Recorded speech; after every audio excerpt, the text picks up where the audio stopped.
Hey everybody, it's Win. This is Ginger. And today we're going to be talking about how you can fully recover from your ACL surgery.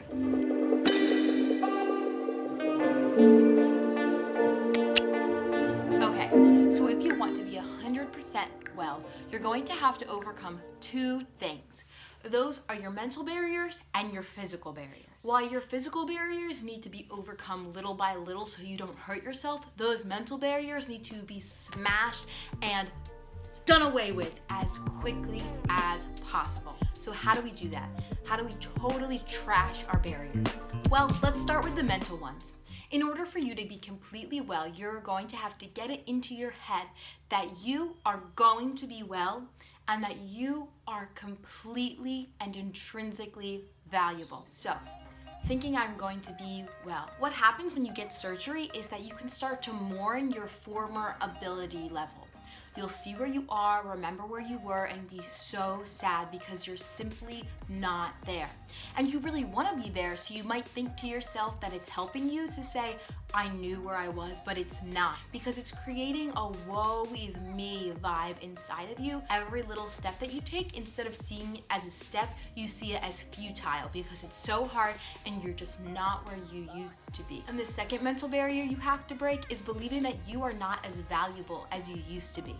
It is so easy to come out of your surgery and remember what you used to do with or used to do for your friends and think to yourself, if I can't do those anymore, then I am just not worth as much of a person as I was before. But that is not true. So, even once you believe that, what are you going to do about it? The second category of barriers that we need to break are our physical barriers. The reality is, though, that the two go hand in hand, the mental and the physical. Because when you're doing your physical exercises, your physical therapy, it's easy to think this is too hard, this is too hard. So it is a mental game as much as it is a physical game. What's gonna happen when you start therapy is that you are going to be given a set of very repetitive exercises. This can be very boring, and so it can be very discouraging. If I don't wanna do this, I don't wanna do this, it's the same every day. So what you need to do is put in the mental energy to make it fun, make it entertaining.